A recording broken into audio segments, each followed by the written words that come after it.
Hello and welcome back to Geek and Speak, the the every other week Magic the Gathering podcast brought to you by the losers over at Geek and Seek.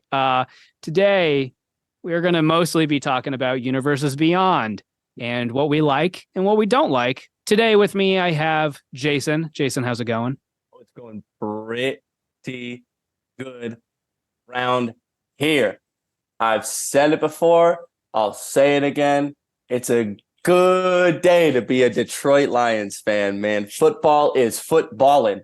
That's cool, I guess, man. and then we have Preston. Preston, how's it going? Going pretty good. I've been working with my new laptop the past week or so, and been really liking it. So I'm doing pretty good. And then, hi, I am Morgan. Life's also pretty good over here, staying busy. Almost done editing the Halloween episode of Upkeep. Very exciting, very fun game.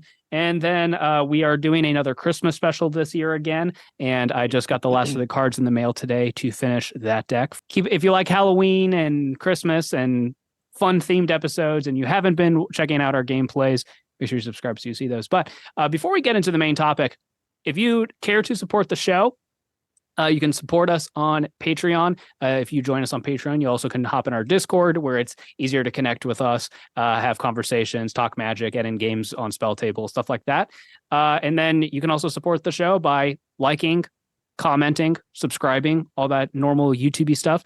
Specifically, though, if you leave comments, you can leave questions at the end of our podcast episodes. Assuming we have a little bit of time, we'll be doing Q&A sessions. So you can always comment any kind of question for anyone over here at Geek and Seek, and we will try to get to it. And then I believe this is also the first episode that we will also have on other streaming platforms. If you would rather listen to your podcast on Spotify, Apple Podcasts, Google, who else has podcasts, whatever, I believe this is the first episode. So if you would rather listen to the podcast elsewhere, I'll try to remember to put links in the description of this video, and you can follow, subscribe, whatever it is on whatever that streaming platform is. So the main reason we're having this conversation about Universes Beyond is because this last Friday is when we just got the release of the Doctor Who Commander precons, as you see here. And none of us here at Geek and Seek really know anything about Doctor Who. So we didn't feel comfortable making a gameplay episode with them, even though it is Plane Chase. We do really like Plane Chase over here. We did an episode with Plane Chase a while back, which you should go check out. But that is why we are having this conversation now. And then so that's part of the news in Magic the Gathering. I guess something else noteworthy is Caverns of Ixalan is coming out pretty soon. By the time this video comes out, we will have just a couple days ago recorded our Caverns of Ixalan Commander gameplay video. So that will be coming out in the near future, probably on the official release day, but stay tuned, we'll find out. And if there's any other Caverns of Ixalan related videos you'd like us to make, you can leave a comment and let us know what kind of videos you'd like to see. I'll probably do a Commander pre-con review video again. Maybe I'll do like a top 10 favorite card video, but just let us know if there's something specific you'd like us to make for Caverns of Ixalan. I don't think I had anything else specific for Magic news, so we can go ahead and hop into our main topic, which is Universes Beyond. And it would be easy for us to just spend this whole hour poo-pooing Universes Beyond, but I don't think that's fair. So this is an actual pros and cons list. But we are going to talk about some positives and then also, obviously, some negatives about Universes Beyond. And I guess we should start with the dictionary definition in case you're just hopping into this conversation and maybe you're not doing a very good job keeping up, or maybe the concept's new to you, whatever it might be.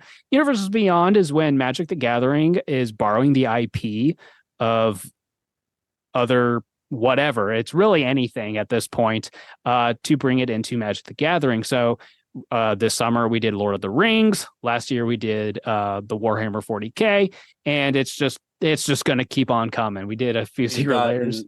I mean, we've gotten Transformers. Yep. We're getting Jurassic Park.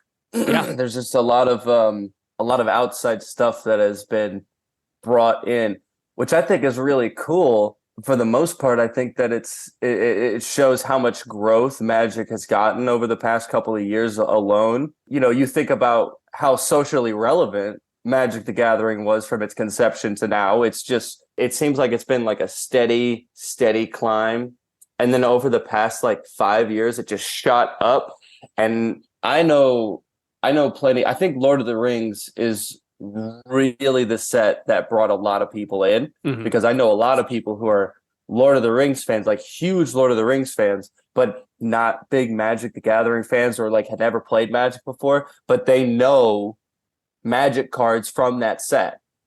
So it's just really interesting to see how the change in the social landscape has happened over the past couple of years, because Magic has been bringing in all these outside media sources, or not these outside intellectual properties. Yeah, and we'll spend a little bit of time talking specifically about Lord of the Rings. So let's go ahead and just jump into some pros, as Jason was already starting to hint at. And I think you made a great point, Jason. It is great promotion for the game. You know, how many Walking Dead fans picked up that stupid first secret lair that, you know, we just recently started getting actual in-universe Magic reprints of? Maybe Stranger Things fans picked up that secret lair. Maybe Fortnite fans picked up that secret lair. I mean, it's a great way for people who maybe wouldn't be buying Magic cards anyways to give it a try, which is obviously making the Wizards of the Coast money.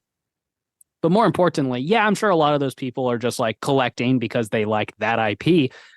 But a lot of people are going to buy it because they do that. And then they'll be like, well, what if I could play with these cards, you know, and not just have them up on my mantle or in a frame or something like that? What if I could actually play with them? And then they'll fall into the rabbit hole that is spending way too much money on paper stock. Rick by himself paid for the secret lair because it ended up being a legacy all-star.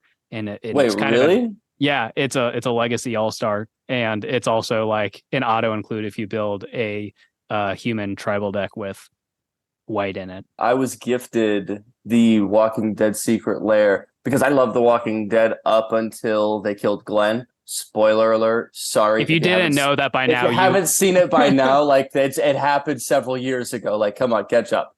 But I stopped watching it after that because I just stopped getting interested. But like even leading up to that point, I know a lot of Walking Dead fans will be like, "Really? You watched up to that point? It stopped being good after season 3." No. I liked it. Okay, it was people in dramatic situations, and there were zombies all around. All right, I was interested. Excuse me. I ended up watching the entire show. So where you stopped watching, the like 1 or 2 seasons after that was painful. Like it was so slow, nothing was happening. I was like, I'm gonna blow my brains out. But it got really good again after that. But I almost stopped watching. I kind of got that feeling from it, you know. Yeah. So that's why I stopped. But still, as a big Walking Dead fan, like I loved season 1, I loved season 2. I really enjoyed season 3 and season 4. And so, you know, I was gifted that. I was like, this is really cool. But now that I know that Rick pays for the whole set. Yeah. I don't know if it still is, but it was like I'll look it up real quick. But yeah, I think for a while it was like a $50 card or something. I might have to do what they did in the show and just tell Rick to GTFO. Yeah, it's $46. Yeah. So yeah, that's kind of a good transition into the 40K pre-cons, because part of why people didn't, well, there are two main reasons that when they, honestly, I think Walking Dead was just a bad first Universes Beyond, because it was the first time we saw it. And then the two main problems that people really had with Universes Beyond at first was there's no in-universe Magic version of the card. Like we just now, like 2 years later, whatever it is, are getting the in-universe versions of those Walking Dead cards, which is ridiculous. And the other thing was guns. Guns don't belong in Magic the Gathering. And so when they originally announced that like they were going to have the Warhammer 40K pre-cons, I was like, this is just more guns in Magic. And to give credit where credit is due, that's not exactly how it works. It's not guns in the traditional sense.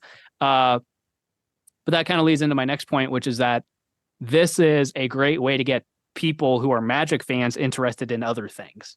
The same way that it worked the other way around, right? Like if you bought the Fortnite Secret Lair because you're a 12-year-old kid who likes Fortnite, then you also might check out Magic. Well, the opposite is also true, because I didn't know much about 40K. I had a couple coworkers who used to play it, so like I knew what it was, and I've seen people painting the figurines and stuff, but I didn't know much about it. And I haven't ever gotten into the actual game because I have enough expensive hobbies as it is between music and Magic. I have expensive hobbies. I don't need another expensive one. But the lore of Warhammer is so awesome. And I don't know if I would have taken the time to delve deep into it if it wasn't for the crossover. Has that happened for you guys at all, with any of the universes beyond?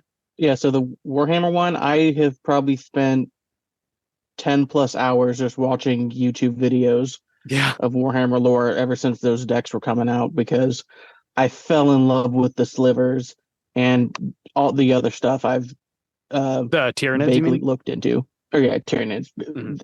Slivers in that universe, they're basically the same.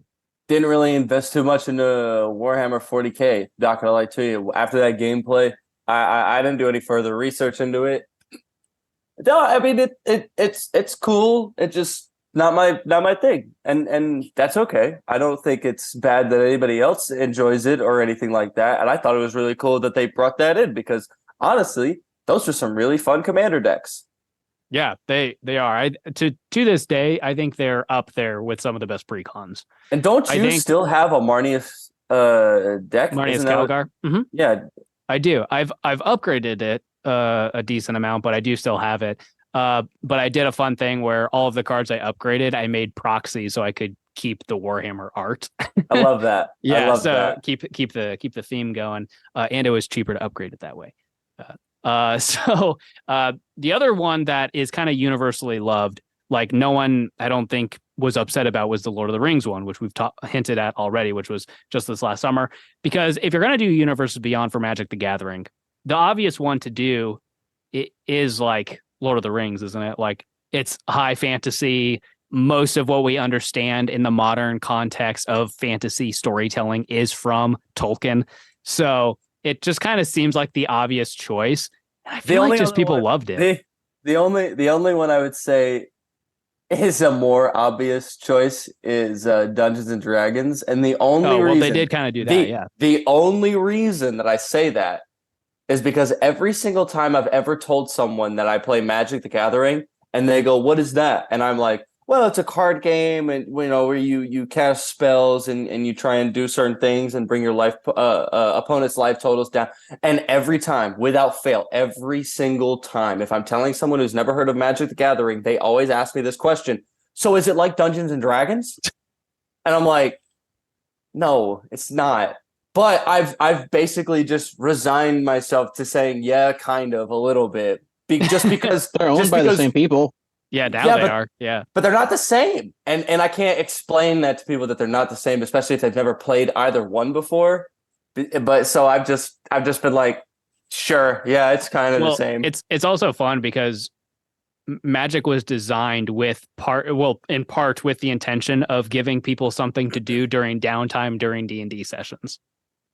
Like I did that's not part know of that. why, yeah, that's part of why Magic was made, is like they were like, well, sometimes these D&D sessions take a long time where people aren't doing anything. So here's a quick little card game you can play to help the time go. So that's part of why Magic was created. So it also is kind of beautiful that eventually Wizards also came to acquire Dungeons and Dragons. So that is kind of, But sorry, back to the Lord of the Rings. yeah. So it's also worth noting that it either is or one of the most best-selling sets of all time, the Lord of the Rings set. And last I checked when I was putting my notes together for this episode, the only set that has outsold it was Modern Horizons 2. But because we're doing the Lord of the Rings re-release come wintertime, I think with like alt arts and stuff, I think there's a good chance it just takes the cake for selling set of all time. Because Makes like sense. Jason was saying, there's just so many people who are Lord of the Rings fans who are just like, this is really cool. Do you think, and the upside to that I had was, well, obviously it gets more people interested in the game potentially, but it's also if Wizards keeps making money, we know we don't like giving money to Wizards when they make ridiculously overpriced products, but at the end of the day, they have to make money to keep going, right? So if our company that makes our game keeps making money, they'll keep making our game. So that's a positive, especially because Lord of the Rings wasn't like ridiculously expensive or anything. Like it was a little bit more than the average set, but it wasn't like outrageous. Do you guys think that there's any other things that could do it as well as Lord of the Rings? I think Star Wars would do And just as good. I don't think that Star Wars would do better than Lord of the Rings because I think Lord of the Rings plays more to like the Magic fan base. Because like you were saying at the beginning, it's pretty obvious. You can see the connections between the two worlds. And so it was a pretty easy universe to blend into Magic. But I think Star Wars has a big enough fan base where you could make like a whole Star Wars set or a Star Wars themed set, and it would do pretty well. Your point earlier about Warhammer 40K, like introducing guns, kind of. I don't think that that'd be a huge problem with Star Wars because it's lasers. And even before we started like mixing in universes into Magic, we saw lasers in Magic before. I mean, Aetherflux Reservoir. yeah, Tell me that's not a giant laser that you shoot at your opponent. Tell me that's not what that is. you could probably make a proxy of it that's just the Death Star. Probably could. Dude, that is a fantastic card idea for Wizards of the Coast. Like you know how in the Crimson Vow set they did creatures that had like different names or whatever, but then like in parentheses under like they had like they did that. They did that in Ikoria too with the Godzilla cards. Do that. You could do that for Aetherflux Reservoir in a Star Wars set. Just call it the Death Star, and then underneath Aetherflux Reservoir. Yeah, that is Morgan. We should get commission for that if they do that. I think so. I agree. I think we should get paid. The flavor text needs to be the 50 or however many voices silence quote. Say that again, Preston. I don't remember how it goes. A million voice the flavor like, text for it for when Obi-Wan senses that Alderaan gets destroyed. It's like it was as if a million voices all of a sudden screamed out and then we're silent or something like that. Yeah, that would be pretty good. And I also think that Star Wars probably isn't that much of a stretch in the same way that 40K isn't actually that much of a stretch because it looks like sci-fi, but it's actually fantasy. You know, this just popped into my head, and I love it. I don't know what the card's ability would be, but if they did a Star Wars set, they would have to make a card. They would have to make a card called "That's No Moon." I don't know what it does. I don't know what this card does, but they have to make a card called that. Would it be like a combat trick? I don't know what it would do. I don't know what it would do either. See, that's a thing. Like that's why I don't design Magic cards. But I think a Star Wars Universes Beyond is also probably less likely now that Disney's making their own card game with Lorcana. So I think it's less likely we see it, but I definitely don't want to rule it out. I think, and Star Wars fans specifically, they just like to collect crap. So I could see that selling really well if it ever did happen. Preston, did you have anything else you wanted to add as far as like another IP that could come in and maybe do maybe not as well as Lord of the Rings, but something that could be of that caliber again? Well, I'm thinking of like IPs that are big enough to maybe get those kind of numbers. The obvious one would be Pokemon. It's weird to say, but I genuinely don't think that's out of the question. Because obviously Pokemon has a card game, but I don't really think they're competition. Like people who are playing Magic or playing Pokemon, like they're not choosing one or the other and like refusing to play the other because they're so different in how they work. And Pokemon does crossover stuff all the time with people. And if they did do it, that genuinely could surpass Lord of the Rings in terms of how much product gets sold. Yeah, I agree, especially because you're right. Most people who Pokemon does have an actual competitive pro scene that probably nowadays is equivalent, if not surpassing, Magic's pro scene. But most people who are buying Pokemon cards just do it because it's fun. They like Pokemon. Yeah. So I don't think that's completely out of the question, especially because when the Pokemon game first started, do you know who was making it? Wizards of the Coast. So there's some connection already there. So and I don't think it's completely out of the question that could happen. Did you not know that, Jason? You picked that up. No, I'm not making that up. When I don't believe you. there was a several year period where Wizards of the Coast were the ones who were printing the Pokemon card game. So that makes me think that a Pokemon Magic crossover is inevitable.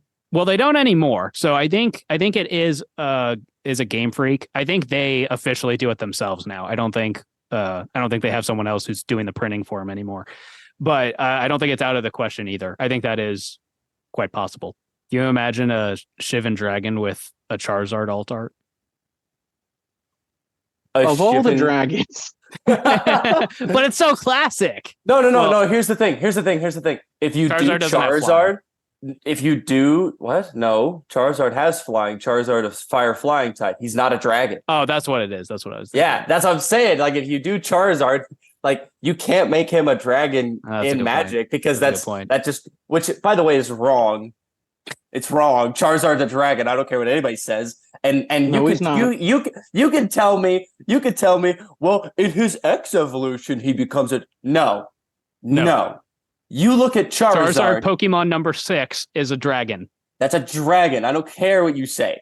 So I think the only other pro I had for Universes Beyond, unless you guys want to add something else, is that it allows for a lot of really interesting, creative new game design. So, for instance, I'm not a fan of Doctor Who. I don't know what the heck is going on. I know that it's like a Men in Black situation where people are like replacing each other and carrying the lineage, and it has something to do with time travel and stuff like that. But there's a lot of really cool new card design in here, like a lot of stuff that's like caring about suspend counters and stuff like that. Like that's really cool. And obviously that's having something that has to do with time travel is a great way to do that. So I think that allows for a lot of cool design space.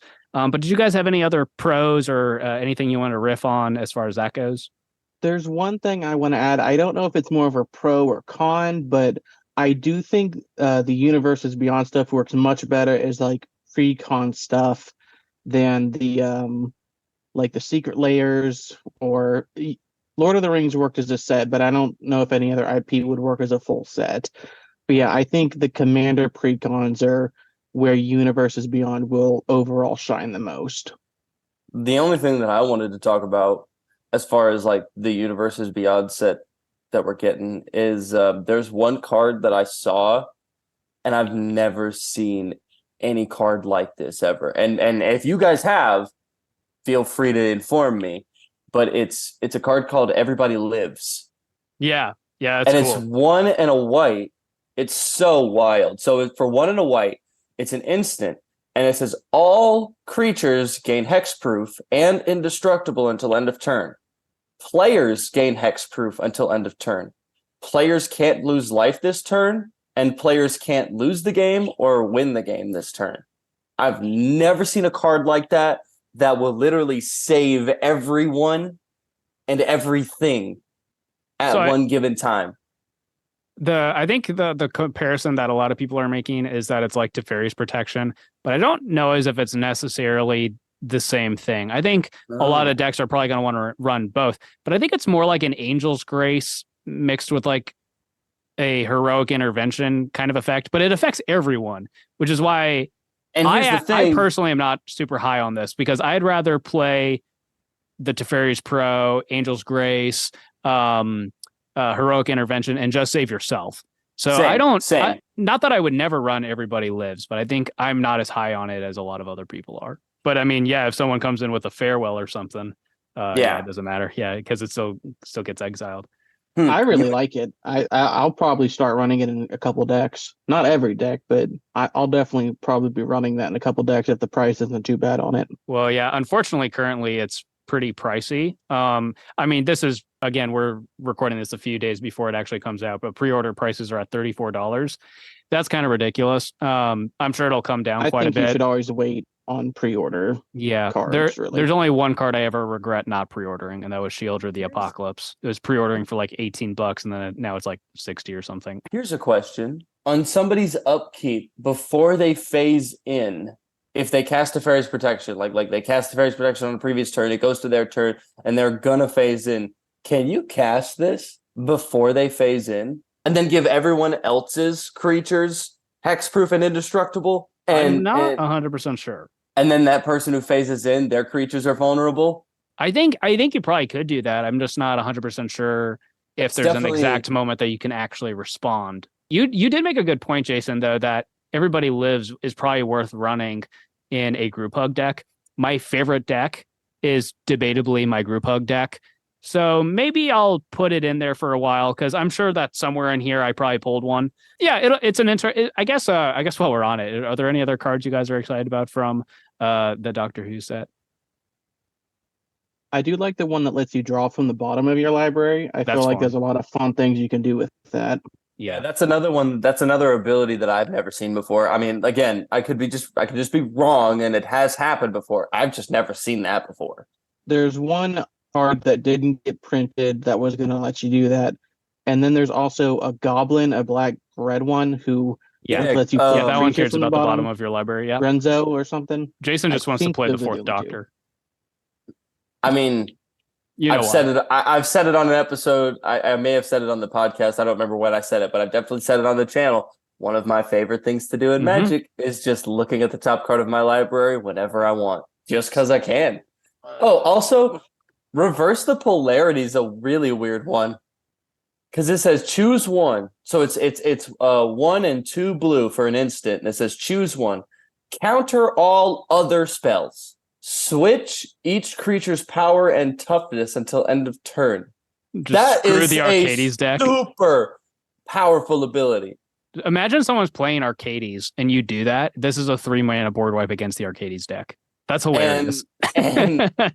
And then, like, the most underwhelming choice on here is creatures can't be blocked this turn, which that's definitely a win the game card. Yeah, that's an ability that we've seen before. I don't know if we've ever seen it that efficient though. Like a 3-mana instant speed, like this modal unconditional creatures can't be blocked. This card is pretty good. 3 mana, it's really good. Creatures can't be blocked would be playable. Having 2 other options on top of that is kind of gross. So I think that's probably going to do it for our pros for Universes Beyond. So let's go ahead and moving into some cons. The big one for me, and I don't know if this is your guys' top pick, but for me, I think my personal top pick is that it diminishes Magic the Gathering's own intellectual property. For instance, we know that there's been off and on at different points a Netflix show in development. Last I knew, it was still happening, even though it's been through developmental hell, as a lot of shows often have to go through, unfortunately. But as far as we know, it's still happening. But like, and I think that should happen, right? Like, think about all of the other card games. Like, Magic the Gathering is the card game. But like, if you're just talking to a normie, right, or a casual, they might not know Magic the Gathering. They're going to know Pokemon. They're going to know Yu-Gi-Oh! They might remember Bakugan. And it's because those games all had a show to tie in with it. Magic has never really had that. And I think a lot of these like trailers that they've done for the last couple of years are amazing. I think there is room to have a Magic the Gathering show. But like, if you continually through Universes Beyond and maybe other things as well are diminishing the significance or the ability for people to care about Magic's own intellectual property, I feel like that diminishes the chances that people even give a crap about the show when it finally does come out. I also had in parentheses that this is like the Monopoly effect. You know, there's the Monopoly board game, and then it just has like other versions of it. Like there's a dinosaur Monopoly, there's a Kansas City Jayhawks Monopoly. There's a Monopoly for everything, you know? So I feel like it's kind of like Magic is becoming that. I don't think that necessarily diminishes the gameplay, but it does diminish the intellectual property and makes people care less about when we go back to Eldraine, when we go back to Ixalan, you know, I think it makes people care less. So what do you guys think about that? I don't think I agree. Magic's IP, like the whole point of Magic is the different planes. So of any like property that's introducing other properties into its own, Magic is probably the strongest contender you'll ever see because it's already designed to be like that. Like you have one world that's based on ancient Egypt, and then the next world is dinosaurs, pirates, vampires, and merfolk messing around with each other. I guess I could see that just because you're right. It is a multiverse. And so who's to say one of those universes isn't just our universe? Who's to say that one of those universes isn't Transformers or whatever, you know? We've talked about things that we want Wizards of the Coast to give us in terms of Magic, like certain reprints. Like we talked a lot about lands and how we want certain lands to be added into pre-con sets because we have enough lands that can come in untapped under certain conditions, whatever. But I think that the Universes Beyond, it allows the people who are designing Magic cards more time to actually get good cards that we want to see, that we want in the format, instead of them just having to come out with a new set that is strictly Magic the Gathering IP. It gives them more time to develop more cards and generate more ideas instead of having to rush things out just to get them out as soon as possible to feed the masses. And I think over the past couple of years, even though there's things that we've wanted Wizards of the Coast to give us, I think that they've done a pretty good job of giving us really good, new, interesting, fun cards. And so I think that doing these Universes Beyond sets allows them more time to give us those kinds of cards. Do you think that they're actually hiring more people to compensate for the extra work? Because my concern, I think, would be that, I mean, we know it's not always the same people, right? Like the people who were working on Lord of the Rings isn't necessarily all the same people who were working on Doctor Who and whatnot like that. We know that's true. But do you think that they've expanded their game design department enough to make up for all of that stuff, as well as the stuff that they were going to be making anyways? If they're selling sets like Lord of the Rings in as high volume as they are, I would think that they should be able to bring in more people to cover that. They should, but we know that either last year or the year before there was a massive layover at Hasbro, which trickled down into Wizards of the Coast. So who knows? I still think that even if they don't have the additional manpower to cover that, having ideas set from each individual universe, from each intellectual property, it gives you a good direction to take any given card. A good example that I'll use is the One Ring. I think the One Ring is the most perfectly designed card for any Universes Beyond set release we've ever gotten. I think that it works perfectly given what the One Ring does in the Lord of the Rings. Like, yes, it provides you with immense power. It provides you with incredible power, but at an extreme cost. And I think that it just works perfectly. So because it's easier to design those cards, because you kind of have a set idea in mind of what the card should do based on the lore, I don't think that they are using as many resources to come up with ways to make these cards viable in Magic. And I think that they can use those resources to heavily focus on Magic specific things. Even if they didn't have the Universe Beyond stuff, before they started doing Universes Beyond, they were already super maximizing how many things they put out in a year. So even if they stopped this, it would just be replaced with the original IP material. They wouldn't be making any less stuff.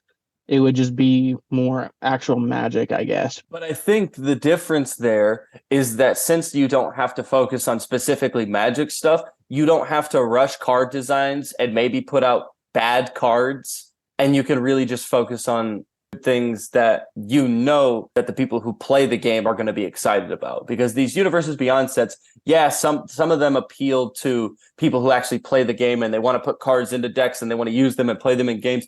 But I think for a lot of these sets, it's people who are just big fans of whatever universe is being introduced, and they kind of just want to have this stuff to collect it. Yeah, I think that's true. And I think you guys made good points as far as the flavor being a good inspiration for the design process, which I think we can all at some point across Universes Beyond think of things that were definitely flavor fails. But I think in general, we can agree that for the most part, the flavor as a whole on these Universes Beyond is pretty dang good and pretty sweet. Yeah. So I guess to kind of go along with it is the breaking of the immersion. And I know we've already talked about the multiverse argument. If this is a high fantasy card game and someone comes in rolling with the Warhammer 40K machine gun mounted on the top of a tank, does that break the immersion? And I think that's a conversation worth having. Personally, I don't care that much. I think if you can make the argument that it can fit in a fantasy setting, like for me, I've seen enough justification to say that Warhammer 40K and Magic are not polar opposites or anything like that. Like I feel like they can mesh just fine. But do you think that there comes a point where that's not true? And if so, does that take away from the experience of playing the game? Like one argument I've seen is someone in our Discord pointed out that it gets weird when you have them all together. Like if you're playing a Magic deck and you have some Lord of the Rings cards in there and you have some Warhammer cards in there, and maybe you have the Fortnite version of Triumph of the Hordes in there, it starts to get kind of weird when they all come together. But does that take you guys out of it at all? For me personally, I just say no. It doesn't take me out of it because I just enjoy seeing people play fun cards and seeing their decks do fun things. And if it means that they have to have one card that has an art from Fortnite inspired stuff, and then another card that has like Warhammer 40K stuff, and then another card that's a Walking Dead card, like if it works in your deck and it's cool, then I'm all for it, man. Most of the Universes Beyond stuff matches much better with current Magic cards than old Magic cards do. And a lot of the secret layer stuff that they're doing is way more distracting to me. Like the heavy metal ones, the planeswalkers on the cereal boxes, that stuff is way more eye-catchingly like not matching than one of your Warhammer cards and your typical Magic card. Like those look way more similar to most people. Like most people won't even really notice at a casual glance. I think the only thing I would Pony and Fortnite, I'd say are different, but overall, I think most of the other ones fit fine. Like the Doctor Who, Lord of the Rings, Warhammer, those are all fit closer to most Magic cards now than old ones. I want to add on to that, Preston. I think you made an excellent point. That's the only part of it that would take me out of it is if it's a card that the design of the card, like the way it actually looks, doesn't look like a Magic card. Like I'm a heavy metal fan. I like all kinds of music, but I'm a heavy metal fan. And so I thought it was really cool when they did the heavy metal cards. But every single time, Morgan, you play a heavy metal card, I literally have to pick it up and hold it right to my face. And go, what is so this hard card? to read. What is this? The same thing, like, and I'm probably an outlier for this next one. I'm sure that most people don't feel this way, but even the cards from the Dungeons and Dragons set that we got, the Baldur's Gate, like it just doesn't look like a Magic card. Every time I've seen somebody play something like that, like my initial thought is, did you just print a card? Like, did you just like get a printer and design a card and make it? But then I look at it like, oh no, this is from the Baldur's Gate set. That's the only time that it takes me out of it. So I think you made a really good point with that, Preston. Yeah, I agree. And yes, Jason, I love the heavy metal secret lair. I agree with Preston that it's barely legible, but it looks so cool. I love it. It does look cool. It does look cool, but that's just the only part that takes me out of it when I have to pick it up and be like, I can't read this. Yeah, I agree with Preston though, in the sense that it's like, we're getting the normal secret layers that are all these crazy, ridiculous styles. And even just in like main sets, there's all these new different showcase treatments and alt arts and stuff like that I think the game is just, from a visuals perspective, it's already getting so weird that I'm not necessarily any more or less thrown off by it, by Universes Beyond as a whole. Now, you can agree or disagree that that's a good thing, but I don't think it's necessarily making the problem any better or worse. So I guess along those lines, though, can we agree that the Universes Beyond border is ugly? It has like this fake shine look to it, and they have the stupid triangle in the bottom to mark that it's Universes Beyond. I really just don't I don't like it. It looks like a fake card. It does. It looks fake. Is this a problem? Because to me, that aesthetic is way worse than the other aesthetics we were just talking about. Obviously, there's probably going to be some people that think it looks really cool. That's fair. You're allowed to have your opinion on it. Sure. I mean, art is subjective. Exactly. But I just would prefer even if it's a Universes Beyond set, make it look like a Magic card. Yeah. Make it look real. Don't make me pull a card out of a pack and be like, well, I know it's real because it came out of the pack, but this looks super fake. This looks like I mean, in defense, though, I mean, it does look more like a Magic card than the heavy metal one. It looks True, more like a true. Magic card. It's those couple aesthetic things that, for some reason, to me, I dislike it more. But it is worth noting, though, that for a lot of people, it's Universes Beyond is not that big of a deal. For some people, it is, though. For instance, my friend Sean, who got me into Magic the Gathering, he used to be a part of this channel. He was in a lot of our old videos. Most recently, I think the Warhammer 40K was the last video he was in. The Doctor Who stuff specifically has been so jarring for him that he is like taking a break from Magic. A lot of the stuff is so jarring to him, where a lot of the art style in Doctor Who just looks like screenshots from the show. There's cars, there's weird technology. It just looks not like Magic, and that has been so bad to him that he is like taking a break from Magic for a while. And he can't be the only person where that's true. So, and you know, I'm not going to yuck anyone's yum. Like I said, I don't care about Doctor Who really at all.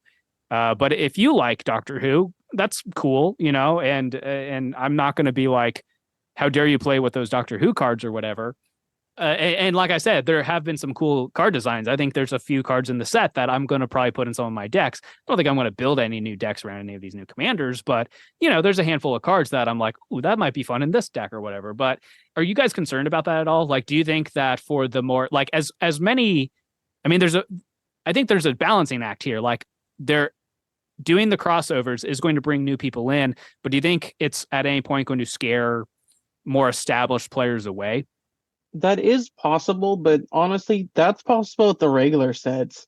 I know like back when our group wasn't playing Magic as much, none of the sets that were coming out really had much interest to me. Like I would see a set, there'd be maybe one or two cards I would like, that's cool, but I wasn't buying any Magic product. I wasn't playing on Arena or anything all that often. Like for a whole like year and a half, I just was not into the game that much before some of the sets started to bring me back in. So I think that's just people. I think that's just always going to be a potential issue with a long running game series like this. You're just going to lose interest sometimes for most of us. I agree. I think that, you know, even if you make more Magic specific content or just release things that are more in the Magic the Gathering universe, I think that you're going to have players who like and don't like anything that Wizards of the Coast makes. You know, you're not going to please everybody. And maybe something that gets released makes you not want to play Magic for a while. And then something else gets released and it gets you really excited and brings you back.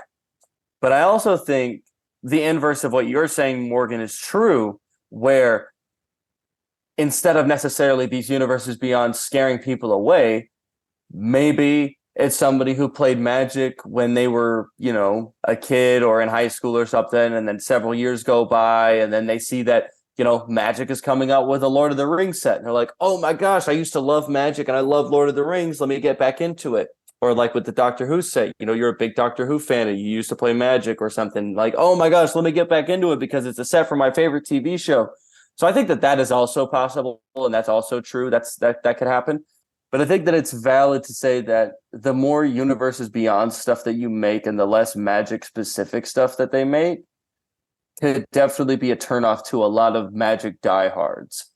For me personally, I'm in the same, you know, area as you, Morgan, and I'm pretty sure Preston, you also are not familiar with Doctor Who very much. Doctor Who's not for us personally, and that's fine.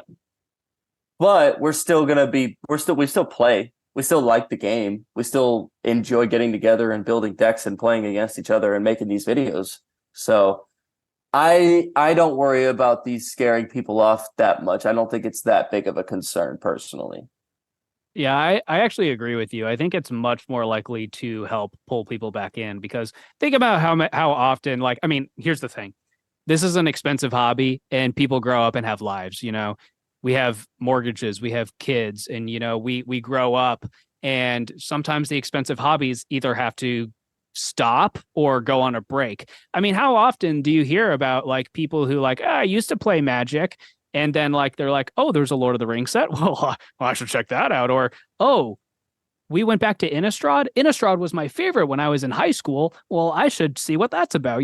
I think you're probably right. I think it probably is more likely to catch people's attention and maybe get them re-interested if they used to be.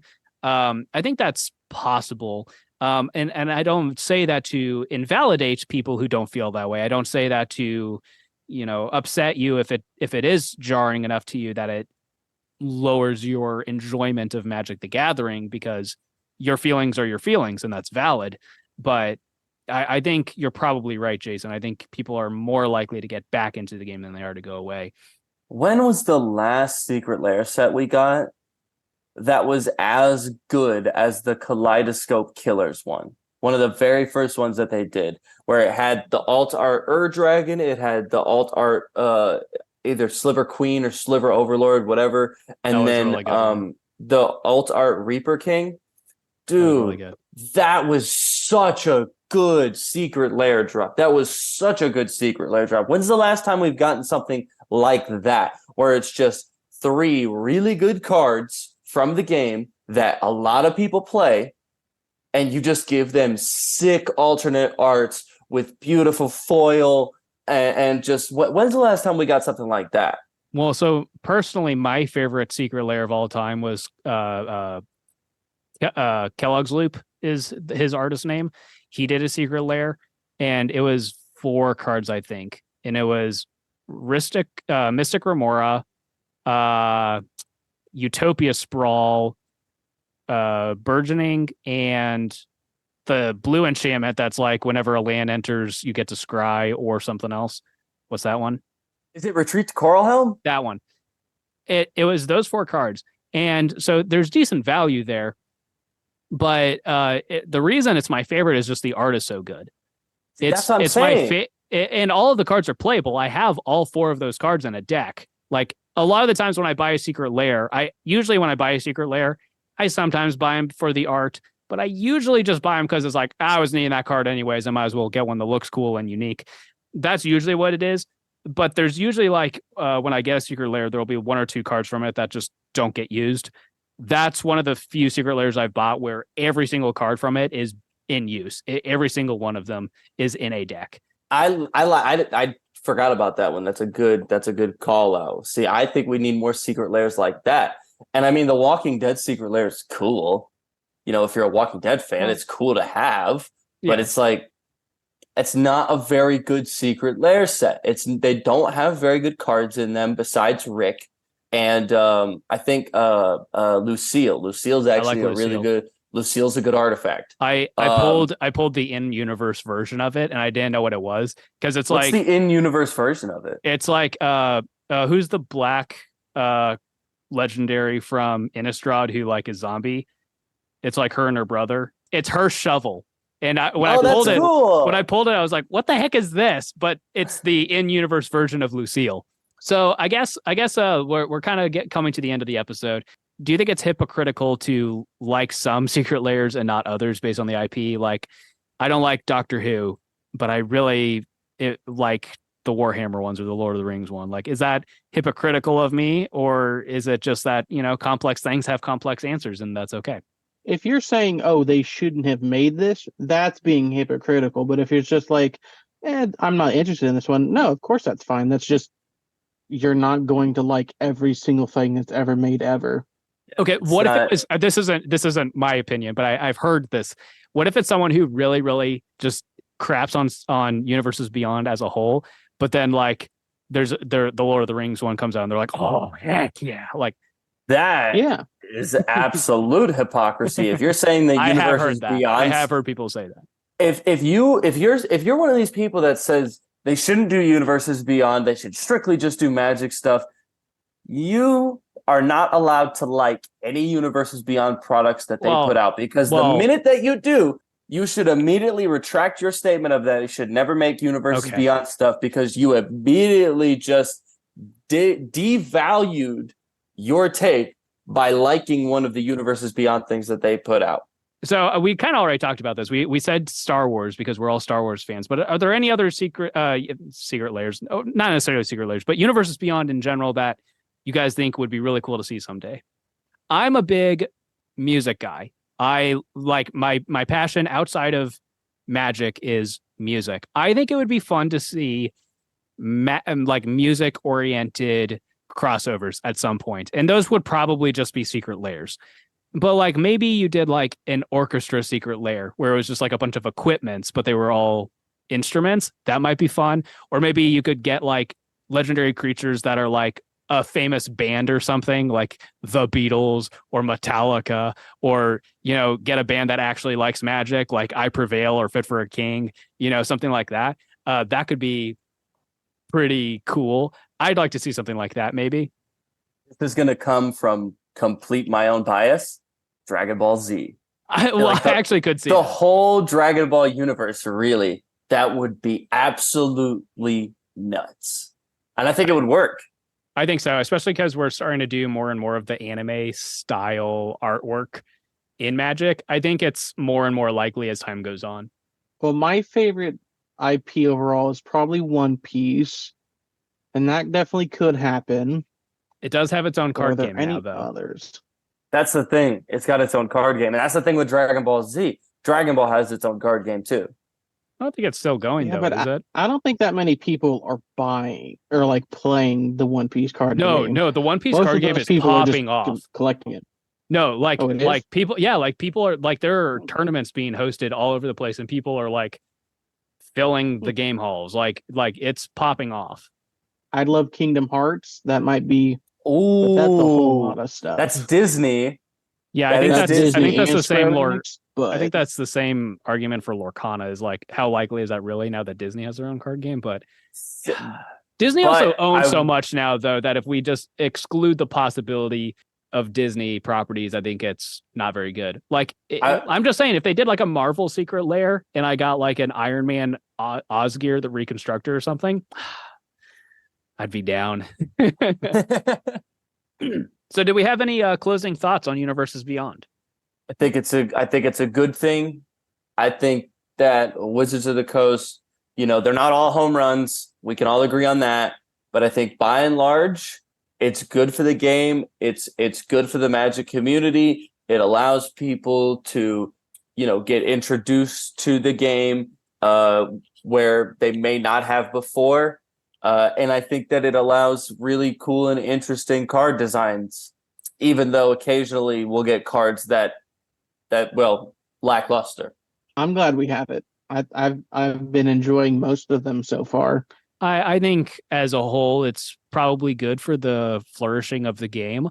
I think it's a good opportunity to get new people interested in the game.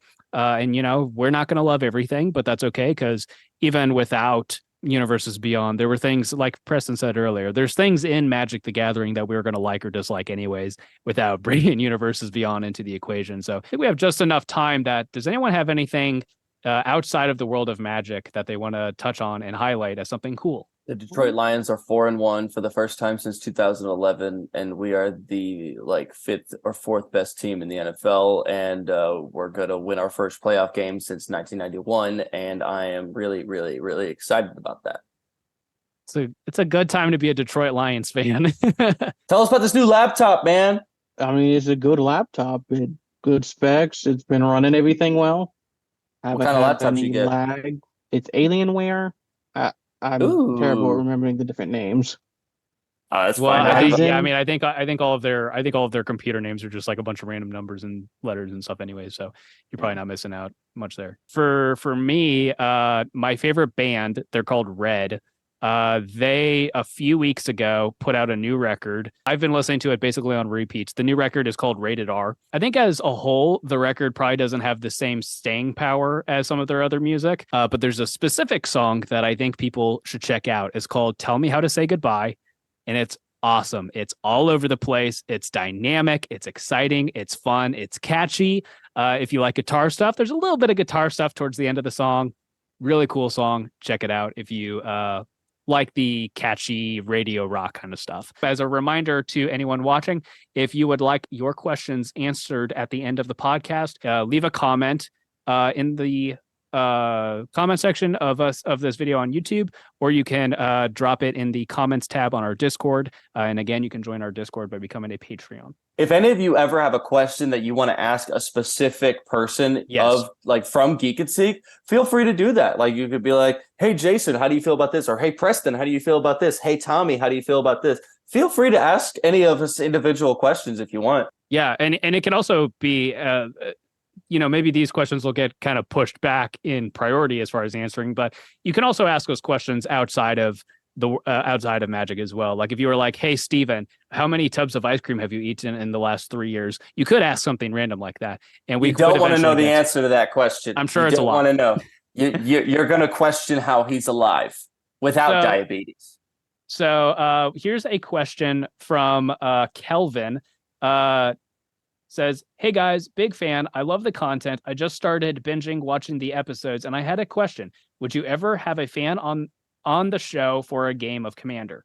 So that's a logistical nightmare, but yes is the answer. So Kelvin, we actually will have that happen one time this season.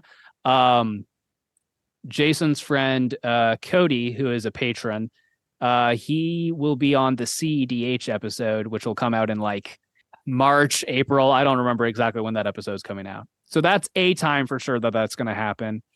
I think the only other thing is it's a logistics thing. It's like we film about a month to 2 months before the videos come out. Then we have to get people here.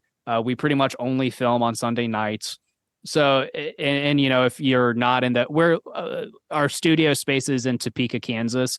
So if that's a drive or a flight for you, we wouldn't want you to just do it for the sake of doing it.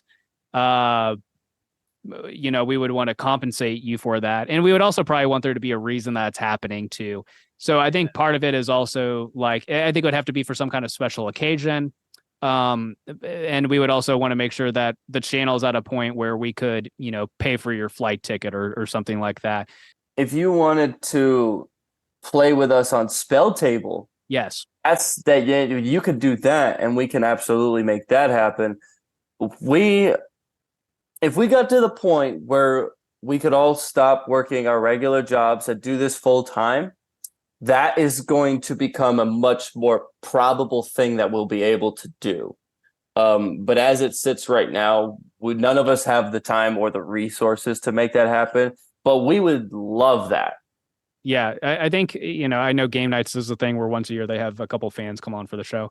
We could definitely, like, if we got to a point where Geek and Seek was our job and we didn't have other jobs outside of it, I think we could make that happen. I will say, Jason mentioned Spell Table. Yeah, if you join us on Patreon and you get in our Discord, we have a tab where you can set up Spell Table games. And we also are bringing back we've done 4 or 5 episodes of it now. We're going to bring it back. Spell Table Commander gameplay series. That is definitely something you can be in because we prioritize the new people. If you join our Patreon and you've never been in our Spell Table gameplay series, we prioritize the new people to get on that first. So if that's something you would be interested in, that's definitely something we can make happen. Just join us on Patreon and get on our Discord, and we will arrange that. And we will bringing that back. We'll be doing that once a month. Also, I wanted to say this. If you join our Patreon before the end of this month for more than $1, we will send you a signed Tovolar. And to celebrate the spooky season. To celebrate the spooky season, if you sign up for Patreon and it's more than $1, we will send you a Tovolar. That's anybody that does that before the end of this month. Yeah, the only reason it's not like we have a tier that is literally just $1. The reason we have to do more than that is just because otherwise we'd actually lose money with shipping and stuff like that. But yeah, so that is an option as well. But yeah, we like getting to play with the fans and hang out with you guys and chat. So yeah, we'd love to make that happen at some point. But I was going to say for the fans, if enough people showed interest, maybe we could on MTG Online, maybe if we had enough people interested in that, we could start doing something with that with people. So let us know if people are interested. Yeah, we do have a tab in our Discord as well because we were planning on doing a Magic Online series, but the logistics of that just haven't lined up quite yet. But that is something that in the back of behind the scenes we are working on, like as well as the once a month spell table episode. We would like to do a once a month Magic Online. So if you're a Magic Online player, that's also a potential opportunity that if you wanted to play with us or get on the channel or something like that, that's also an option. All right, well, I think that's going to do it for this episode. I don't know exactly what we're talking about next episode, but we have a handful of ideas. We'll discuss amongst ourselves of what we'd like to do. But if you guys have specific topics that you'd like us to cover, you can let us know in the comments. And don't forget to drop any questions you might have. And let's keep this conversation going. What do you guys think about Universes Beyond? We'd love to know. We'd love to get the community's input on that. I want to start doing community tabs on our YouTube channel to see what people are thinking. I did think this was interesting. This was not Universes Beyond specifically, but for Doctor Who, we did have a poll that I did a week ago that got 118 votes. I asked, "Are you excited for Doctor Who?" 23% of people said yes, 70% of people said not for me, and 7% of people said who. So we will try to, if you want to be engaged in a part of our conversations here at the channel, you can also pay attention to our community tab on YouTube and give your input to us that way as well. Last week, we had a question from somebody and they commented on my editing. Please, if you have anything, I love hearing from people about the videos that I edit. I'm going to be editing this because I edit the podcast. I edit End Step. If you like them, let me know. If you don't like them, tell me what you don't like. I want you guys to love all of these videos. So please, any positive feedback you can give Jason is appreciated. He's doing a great job, and we'd love to keep pushing him in the right direction. Yeah, any positive feedback, criticism, suggestions, anything like that, I'm here for all of it. I love hearing from all of you guys. Otherwise, we will be back with another episode of this podcast in 2 weeks, and we'll have other Magic the Gathering related stuff along the way. So make sure you're subscribed. We'll see you later.